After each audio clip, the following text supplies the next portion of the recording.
Bem-vindos a mais uma edição de Cultura com Norte, um programa, nova temporada do Cultura com Norte, um programa que tem como objetivos divulgar a cultura na região. Desta feita com um convidado especialíssimo, o professor argumentista realizador Luís Diogo, um conhecido argumentista realizador que reside em Passos Ferreira, mas que é natural de Castelo Branco. Professor, antes de mais, agradeço-lhe a amabilidade e a disponibilidade que demonstrou para connosco aqui no estudo do Novo Canal, de ser algumas considerações sobre os seus mais recentes trabalhos, últimos trabalhos, longas-metragens, curtas-metragens. Desde já agradeço. Eu agradeço desde já a presença aqui. Professor, sem mais delongas, até porque o nosso tempo é escasso, perguntava-lhe, queria que me faça um pouco das suas últimas longas-metragens. Sei que tem um filme, o seu mais recente filme, Já Nada Sei, é um filme premiado, esteve já, aliás, como toda a sua obra, que já esteve presente em vários festivais, com vários prémios, mas queria que se focasse um pouco neste seu último trabalho. Portanto, o Já Nada Sei, sei que foi premiado agora recentemente nos Estados Unidos, está em vários festivais que estão a ser exibidos nos Estados Unidos. Como é que se chega aos Estados Unidos? Como é que se entra no mercado americano? E como é que olha para o facto deste seu último filme, esta sua última longa-metragem, estar em alguns festivais importantíssimos nos Estados Unidos? Enfim, concorrer aos festivais concorre-se um pouco para todo o mundo, não é? Há vários tipos de festivais, vários tipos de candidaturas que custam dinheiro, a maior parte das vezes, e sem segurança que os filmes entram. Curiosamente, os meus filmes têm sempre mais aceitação nos Estados Unidos. Basta ver que apenas um quinto dos filmes dos festivais a que concorremos em todo o mundo são festivais norte-americanos, mas neste momento 70% dos festivais onde já fomos admitidos são norte-americanos. Portanto, também penso que vem de uma linguagem mais próxima do cinema americano que os meus filmes têm do que do cinema não americano. Tem outras duas películas também subejamente conhecidas pelo público e pelas pessoas que conhecem e seguem o seu trabalho. Estamos a falar de películas completamente diferentes, não há nenhuma linha de continuidade, portanto, entre estas obras, ou existe alguma linha de continuidade? Eu considero que são filmes bastante diferentes uns dos outros, mas é claro que as pessoas que me conhecem dizem que se nota que há uma certa linha em termos mais dos temas abordados, né? Embora eu acho sempre que as pessoas, quando veem filmes diferentes e sabem que é do mesmo realizador, tentam procurar os pontos comuns, que eu acho que não existem assim tantos. Estamos a falar concretamente do seu primeiro filme, O Pecado Fatal, que aliás, com esta particularidade, com esta curiosidade, ter sido realizado, corrija-me se estiver enganado, professor Luís Diogo, com um orçamento extremamente baixo, cerca de 10 mil euros, foi assim, sim, com essa particularidade, o que é um feito, digamos... Tendo em conta que o filme português custa à volta de 1 milhão de euros, né, quando se fala, por exemplo, destes últimos filmes, todos que estrearam, agora ainda há pouco tempo, do Variações, é o preço médio do filme português, 10 mil euros é muito pouco, né? Ainda assim conseguimos estrear em 12 salas de cinema, e sobretudo quando chegamos ao YouTube, por assim dizer, ao meio final, passando pela TAP, pela presença na RTP2, nós conseguimos tornar-nos no filme português mais visto de todos os tempos no YouTube, ou seja, nenhum filme, nem no Aulas e Bolinhos, nem filmes tiveram a atingir os 4 milhões de visualizações, o que para nós foi muito bom. O filme acabou por ser vendido para uma distribuidora americana e está presente em 42 países. Ainda hoje, o filme já tem 8 anos, não passa uma semana em que o filme não seja exibido num desses canais, tendo em conta que o filme custou 10 mil euros, foi produzido. Um orçamento baixíssimo, digamos. Um orçamento baixíssimo, com atores quase todos conhecidos, exceptuando a Sara Barros Leitão e o Zé Eduardo. E, portanto, a Sara Barros Leitão até acabou por ser nomeada para os Oscars portugueses, para a Sofia de melhor atriz nesse ano, para os Globos de Ouro também. Acabou por ser muito bom para as expectativas de muitas das pessoas que lá estavam na altura na filmagem. Professor, deixe-me voltar um bocadinho atrás, é uma questão que me escapou e que gostava de ouvir também. Sobre a sua última longa-metragem, Já Nada Sei. Ela está já, de alguma forma, a ser premiada nos Estados Unidos, ela está em competição nos Estados Unidos, em alguns festivais nos Estados Unidos. Perguntava-lhe para quando é que é a sua estreia em Portugal? À partida estamos a apontar para março. Eu estou a apontar para 16 de março, depois depende um bocado também das distribuidoras, das donas das salas, sobretudo a nós, não é? E eles também têm outros filmes já programados, por exemplo, para esse fim de semana já estão 3 filmes programados, porque os filmes são programados com muita antecedência, e portanto às vezes dizem-nos, não, nesse fim de semana se calhar não convém porque temos este filme tal, temos outro filme português, etc. Mas à partida apontamos para 16 de março a estreia. Uma expectativa que o público também vai aderir a este... É sempre complicado num filme, sobretudo com atores pouco conhecidos, sabendo que os espectadores movem-se quase sempre pelos atores, é a razão principal, até mais do que pelo realizador. Sobretudo cinema português, tendo em conta, por exemplo, ainda agora estrearam 2 filmes portugueses recentes, muito recentemente, aliás, estrearam 4 filmes portugueses este mês, e um filme português do Gonçalo Galvão Teles estreou em 41 salas de cinema e fez no total 2.000 espectadores. Ou seja, mostra que são números bastante baixos do cinema português tradicional. Nós temos que competir com isso e competir com o facto de o nosso filme ainda ter atores menos conhecidos. Mas eu estou sempre confiante no que é que poderá acontecer. Não é? Depende, às vezes os filmes não têm tempo para funcionar o boca a boca. Não é? O boca a boca não funciona em certo tipo de filmes. Há outros filmes que não há tempo suficiente. Quando as pessoas dizem para as pessoas irem ver, quando as pessoas vão ver, já lá não está o filme, não é? Portanto, vamos ver, temos que ter sempre 2 ou 3 semanas para ver se aquilo pega, por assim dizer. O professor, para além de realizador, é também argumentista. Aliás, tem um argumento que depois foi, de alguma forma, foi adaptado para um filme do Ionel Vieira, que é Bomba. Sim.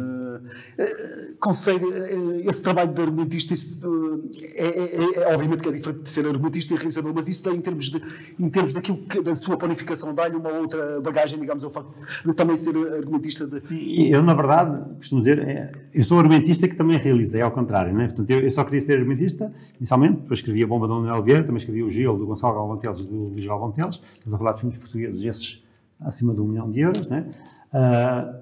Depois, a certa altura, percebi que era muito difícil vender guiões em Portugal e acabei por começar eu também a próprio a realizar, mas eu gosto, primeiro porque eu gosto de ser, sempre que as minhas histórias sejam originais.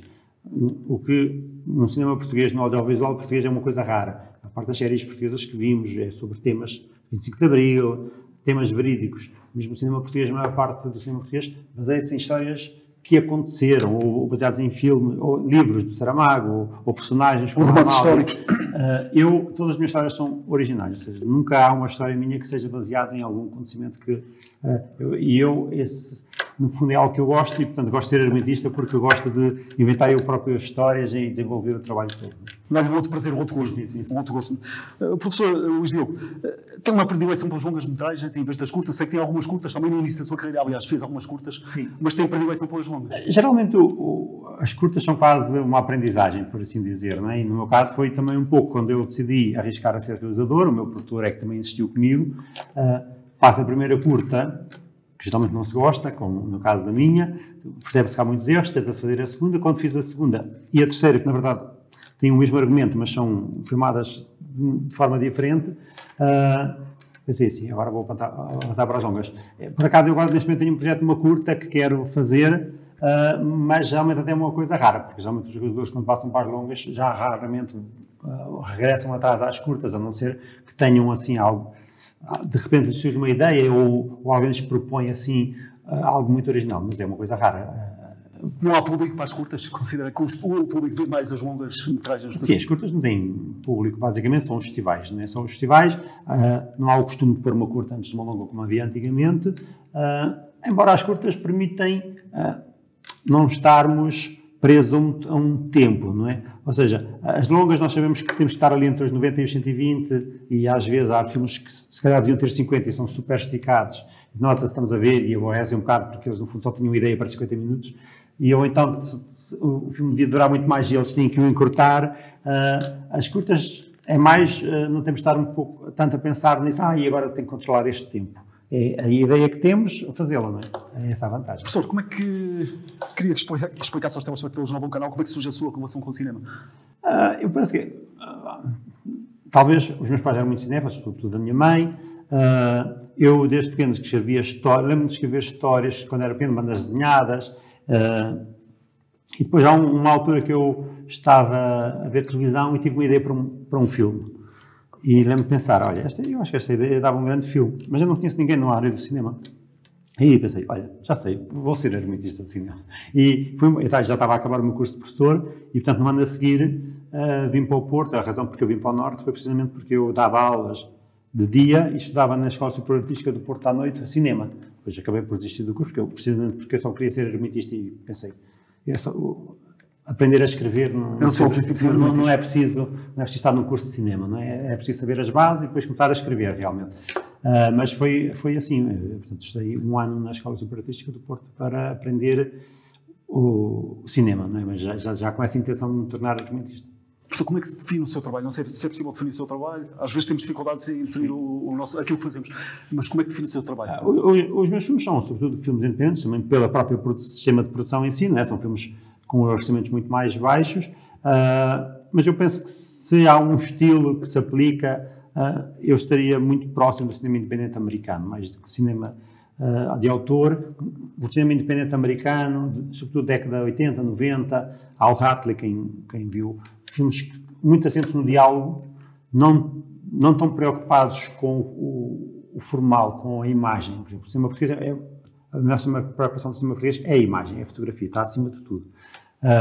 No cinema independente americano, conta mais a história, os personagens e talvez o jogo formal, como no Pulp Fiction, aquele jogo de andar para frente e para trás. Este filme meu também tem um pouco isso, as cenas são sempre a saltar de umas para as outras e sobretudo também assentes em diálogos que tentam ser ao mesmo tempo divertidos e profundos, por assim dizer. Estamos a falar em abordagens diferentes, por exemplo, se estivermos a falar relativamente refiro-me relativamente à comparação do cinema independente americano e aquilo que é o Star System. Portanto, são abordagens e metodologias diferentes. São diferentes, embora também tenha guiões escritos que são com os meus orçamentos não consigo fazê-los e que seriam para filmes mais já desse género, assentes numa ideia e com uma linha contínua, geralmente, bem definida. Mas os que até agora têm surgido, que são possíveis de fazer, são esses que são mais assentes, claro, em personagens e em diálogos e não tanto em grandes visuais, que são impossíveis com os orçamentos que Com os orçamentos baixos. Professor, o que é para si o cinema? É possível definir esta expressão de arte? É muito difícil, é muito difícil, porque para cada pessoa tem a sua definição. Há pessoas que procuram que lhes contem histórias verídicas, precisamente, que eu não gosto tanto. Há pessoas... eu lembro que ouvi uma definição que o cinema é como uma realidade vista a uma lupa, distorcida, ampliada, para conseguir mostrar melhor a realidade, distorcida, que a melhor forma de mostrar a realidade é distorcê-la e ampliá-la, não é? E eu gostei dessa definição. Se calhar, para mim, a melhor definição é isso, a realidade vista através de uma lupa. Professor, deixe-me falar, gostava de abordar um tópico consigo que tem a ver com como é que olha para o cinema português. Hoje fala-se muito de cinema português, aliás, há algumas produções nacionais que agora começam a surgir em festivais internacionais. Como é que olha para o cinema português? Eu, por acaso, as pessoas, por exemplo, que me conhecem já saberão o que é que ele vai responder agora, porque eu sou muito crítico em relação ao cinema português. Eu não vejo cinema português. Mas por alguma razão, professor? Acho que a maior parte dos filmes, precisamente, logo os temas não me interessam, baseiam-se em histórias verídicas. Raramente eu gosto de filmes que se baseiam em histórias verídicas. Não tem o chamado gancho, ou seja, os filmes geralmente têm um gancho, que qual é a história que vais contar. Os filmes portugueses, por exemplo, mesmo em relação a este último do Gonçalo Galvão Teles, com quem eu trabalhei no Gelo, não é? Se resumirmos, a base do filme são 3 jovens que se querem suicidar. E eu costumo dizer assim, mas porquê é que nós vamos pagar bilhetes para ver 3 jovens que se querem suicidar? Ou seja, quando há filmes americanos, ou mesmo não americanos, o gancho é algo apelativo. Não quer dizer que o filme depois não possa ser depressivo ou menos depressivo, não é? Mas os temas do cinema português, em geral, a mim não consigo ver um resumo de um filme português, e eu penso que seria o mesmo se o filme não fosse português, ou seja, com o mesmo resumo, mesmo sendo outro filme americano assim, eu provavelmente não iria. Ou seja, eu acho que são os temas escolhidos, são sempre temas, eu acho, muito depressivos, muito... E considera que estão de alguma forma, permita-me interrompê-lo, estão de alguma forma ancorados a uma certa tradição teatral, expressão? Sim, eu penso que, já nem vou falar dessa parte teatral, eu penso que para um filme português ser subsidiado tem que responder a certos parâmetros, tem que respeitar os grandes autores. Se for uma história do Fernando Pessoa, já passa à frente, que se pensarmos assim, já eles são autores depressivos no sentido em que o Fernando Pessoa não tem poemas alegres, quase, não é? Ou seja, mesmo Camões, ou seja, se pensarmos os grandes autores do Saramago, os autores portugueses, eles próprios todos quase já olham para a realidade de uma forma muito crítica, não é? E portanto, os temas não me interessam nesse sentido. Depois, pronto, há essa vertente ainda que para mim pior, é a parte teatral que os atores representam e as poses que fazem. Eu tento nos meus filmes os atores sejam precisamente o oposto, o mais naturais possível, dar-lhes liberdade para eles dizerem o que lhes apetece. Não é? E na sua ótica, digamos, essa relação mais, ou essa afinidade mais teatral, permite uma expressão, faz com que muitas vezes Muitos jovens, por exemplo, podemos falar até de jovens, muitos jovens optam por não ver cinema nacional. Sim, eu acho que o cinema nacional tem números, eu acho mesmo quase ridículos. Nós estamos habituados a eles, mas eu digo, ainda agora esteve um filme em 41 salas, teve 2.000 espectadores. Eu estive a ver a lista do ICA dos filmes portugueses mais vistos do ano, que qualquer pessoa pode consultar, basta chegar ao ICA. Há lá filmes que só tiveram 2 espectadores. E uma pessoa pergunta-se, mas como é que um filme estaria numa sala só com 2 espectadores? Ou seja, só durante uma semana só lá foram 2 pessoas. Mesmo, é algo estranho, não é? Para mim, são números muito ridicularmente baixos, não é? Claro que depois há os casos, os grandes sucessos, sobretudo filmes ligados a nós, como este agora do Estacionância, não sei o nome do filme, que já vai nos 250 mil ou 300 mil. Claro, mas estamos a falar de outros tipos de filmes que também não me agradam, porque são filmes demasiado fáceis. Professor, como é que falta um apoio, sobretudo? Quando falamos do cinema nacional, muitas vezes é uma questão recorrente, não é? A questão do financiamento do cinema nacional. Considera, na sua ótica, falta um apoio ao cinema nacional? Eu acho que falta apoio ao cinema. Eu acho que o tipo de filmes escolhidos é que são sempre a mesma marca. E é muito difícil que autores novos, porque mesmo os autores novos que aparecem, na verdade, se estudarmos um pouco a história dele, ele não é novo, ele é filho deste realizador, deste produtor, ou então trabalhou com aquele realizador, era assistente de realização. Ou seja, é muito difícil aparecer alguém novo em Portugal e, a não ser que aceitemos os temas que eles querem, ou seja, mais uma vez, as histórias verídicas, falar sobre Portugal. É preciso mudar de paradigma, portanto. Sim, mas o problema é que as pessoas que lá estão consideram que o cinema português é excelente, não é? E, portanto, eles, segundo o ICA, o cinema português é o melhor do mundo. E pronto, não vou falar muito mais, mas eu tenho um artigo no JN em que diz porque é que o cinema português é o pior do mundo. Portanto, é necessário, se eu bem entendi, é necessário rever aqui alguns critérios. Eu acho que era preciso eles serem democráticos e ouvirem as opiniões, porque é claro que os portugueses que patrocinam os filmes portugueses, na verdade, por muito que digam não, o dinheiro não vem dali, vem de todos nós, seja da conta da eletricidade, seja da conta... Ou seja, e é claro que se os portugueses pudessem votar no cinema português uma mudança ou não, tenho a certeza que por larga maioria democrática diriam não, queremos que o cinema português mude. Portanto, é preciso que as pessoas que estão no ICA sejam democratas e ouçam a opinião dos portugueses que claramente não estão interessados em ver cinema português. Professor, gostava de ouvir sobre o Plano Nacional de Cinema que foi recentemente há um ano ou dois, salvo erro, 2021, foi apresentado pelo Ministério da Educação, pelo Governo, pelo Ministério da Educação, em articulação também com o Ministério da Cultura. Considera que este Plano Nacional do Cinema, de alguma forma, poderá inverter, ou poderá, de alguma forma, inverter esta realidade, este paradigma, ou corremos o risco de...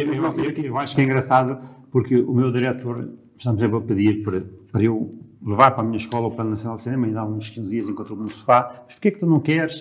Porque eu na minha escola, por acaso, dou cinema neste momento, e no 6º ano, e teatro no 5º, porque o meu diretor criou a disciplina, é possível, atualmente em Portugal, que todas as escolas podem criar uma disciplina de 50 minutos num ano letivo. Portanto, ele, como eu estava na escola dele, criou teatro e cinema. Os meus alunos são provavelmente os únicos alunos do país que têm cinema aos 11 anos de idade. Mas no Plano Nacional de Cinema, vou responder o que eu respondi. Aquilo, na verdade, pertence ao mesmo grupo do ICA e um grupo de pessoas que querem influenciar o gosto. E eles não querem que as crianças gostem de cinema. Eles querem que as crianças gostem dos cinemas que eles gostam. E eu sou absolutamente contra este tipo de planos. Ou seja, há uma política de gosto. Basta ver os filmes que eles têm lá para que é possível ver grátis, etc. São os tais filmes portugueses e eu penso que se puséssemos crianças a ver os filmes portugueses, eles não só não vão gostar, vai ter um efeito contrário. Porque é que eu agora ia de gastar dinheiro um dia a ver estes filmes? Portanto, eu acho que é o oposto de tudo. Eu costumo comparar que é como obrigar crianças de 10 anos a ler os Maias, de 10 anos, de 10º ano a ler os Maias. Não acho que é assim que se incentiva a leitura. Depois pergunto, mas porquê é que os portugueses leem tão pouco? Porque obrigaram-nos a ler os Maias. Para mim, entre as várias razões. Portanto, é necessário explorar o tipo de linguagens, o tipo de narrativas, outras abordagens. É necessário explorar tudo, na verdade. Eu não digo porque as crianças não devem ver filmes portugueses, mas devem ver estes, devem ver, se calhar, cinema comercial americano. Podem dizer assim, mas eles já vêm, esse eles já vêm. Mas há cinema comercial americano bom e mau, não é? Ou seja, podem chamar a atenção para certos filmes comerciais americanos bons. Ou seja, eu não vejo no Plano Nacional de Cinema, quando olho para aqueles filmes, não vejo diversidade nenhuma. Há um gosto claramente marcado que eles querem que as pessoas tenham, forçadamente. E eu sou contra qualquer política do gosto. Mas o professor considera, só para esgotar este tema, até porque tenho mais uma ou duas questões que gostava de ouvir, considera que é fundamental investir, ao nível daquilo que é a escola, investir no cinema? Portanto, levar o cinema às escolas? Eu acho que o que nós estamos a fazer na minha escola, por acaso, acaba por ser um investimento. Aquilo acabou. No seu caso, o professor é deficiente. Porque nós, por exemplo, começamos até pela fotografia no primeiro período, não é? Porque é impossível fazer cinema sem fazer enquadramentos, coisas básicas, não é? E depois é engraçado ver crianças que descobrem coisas de fotografia que para nós são muito simples e, eu vou ser fotógrafo, não é? Ou seja, eles começam a tomar o gosto e o cinema é igual. Depois de filmarem, depois de verem como é que se trabalha com as pertes. Nós, no ano passado, fizemos uma curta-metragem em todas as turmas, cada turma fez a sua, e claro, eles trabalham com a perche, eu quero fazer isto quando for mais velho. Mesmo que sejam poucos, mas eles já começam a perceber o que é o cinema e começam a ter outro gosto, porque quando veem filmes já começam a perceber ali... Ficam com outras ferramentas, digamos. Com outras ferramentas, e acho que isso, na verdade, acaba por ser, não estou a dizer que seja sempre criada uma disciplina em todas as escolas de cinema, não é? Mas que, se calhar, uma parte de outras disciplinas, como a educação visual, integrar um pouco... E, por exemplo, se for para mostrar, talvez, curtas-metragens, por exemplo, nós mostramos curtas-metragens, às vezes são histórias muito mais resumidas, mas que mostram, há curtas-metragens de todos os géneros, umas de animação, e geralmente são mais apelativas. O facto de serem curtas, as crianças gostam mais também por causa disso. E é possível mostrar um tipo de cinema diferente numa curta-metragem, não é preciso começar logo por longas-metragens. Às vezes o que eu questiono é, às vezes o ensino básico não parece básico. Eu sou professor de ensino básico e eu digo sempre, mas às vezes nós não parece que somos professores. O nome diz claro, é um ensino básico. Nós não podemos mostrar coisas demasiado complexas que, na verdade, vão afastar as crianças. O objetivo inicial, se calhar, é ter um efeito contrário, não é? É como se os nossos pais nos obrigassem a ler Tolstói quando nós temos 5 anos, nós nunca mais vamos querer ler. Portanto, é necessário começar do simples e depois começar partir para o complexo. Pelo simples e pelo diverso. Não tentar só resumir um género. Qual é o papel dos cineclubes, professor? Isto tem um papel fundamental hoje em dia. Eu penso que os cineclubes têm o papel principal, no fundo, que é basicamente o mesmo papel dos festivais. Os festivais surgem para conseguirem levar, esse é o principal objetivo, filmes que nós não teríamos a oportunidade de ver em cinema de outra forma, podermos ir a um festival ver filmes. E eu, às vezes, vou a festivais com o meu filme, e mesmo sem ser o meu filme, porque há muitos festivais a decorrer, ainda agora vai começar o Cinanima, as pessoas não têm muita noção, se calhar, dos festivais. E apaixonado por cinema de animação já agora? Não é que seja apaixonado. Eu, como sou professor de educação visual, tenho já um certo... Aqui há alguma complementaridade. O meu produtor também é de cinema de animação. Mas o que eu costumo dizer é, festivais aqui, por exemplo, só na zona do Porto, vamos considerar Espinho, a zona do Porto, eu até consideraria o enorme Porto, não passam quase um mês se não haja um festival, ou seja, claro que as pessoas às vezes não têm essa noção, mas basicamente é festival em festival e ir acompanhando. E claro que é a única forma de certos filmes, por exemplo, os meus filmes para chegar aos Estados Unidos dificilmente chegarão em estreia comercial, não é? E portanto os festivais, os cineclubes têm a mesma função, levar filmes diferentes ao público em geral. Professor, estamos já até final do programa, só 2 ou 3 perguntas, já agora, para uma resposta telegráfica. Defende a realização de um festival na região, um festival de cinema, por exemplo, há mercado para um festival de cinema na região? Em Paredes? Na região, eu digo na região, nos vários concelhos constituídos. Sim, eu penso que facilmente se conseguiria criar um festival de cinema apelativo. Existe uma rede, na sua ótica, existem atores e agentes que neste momento, de alguma forma, para digamos, ancorar um projeto desses na sua ótica? Sim, eu diria que sim, que existem pessoas suficientes que, juntando-se, conseguiriam organizar aqui um festival de cinema. 2 questões mesmo agora para finalizar. Qual é o papel das câmaras na promoção de cinema? Ele tem sido devidamente aproveitado? Ainda ontem estava uma rapariga que me comunicou a procurar apoios para um filme e eu disse assim, olha, para mim as câmaras são claramente, neste momento, a melhor forma de apoiar o cinema independente. Eu tenho tido apoios das câmaras, aliás, não sei se não virei a Paredes brevemente, precisamente falar com a Câmara de Paredes. O meu filme anterior foi pago com as câmaras de Oliveira das Meias e Santo Tirso e, portanto, as câmaras, acho que neste momento, para quem quer ir para um cinema independente, são a melhor ajuda possível. Projetos a curto prazo, muito rapidamente. A curto prazo para já ir promovendo este e já tenho uma longa preparada para filmar em 2024. Professor Luís Diogo, foi um prazer para mim imenso tê-lo aqui nos Estudos Nova Canal. Agradeço imenso os esclarecimentos que nos prestou. Aproveito para me despedir dos telespectadores. Muito obrigado.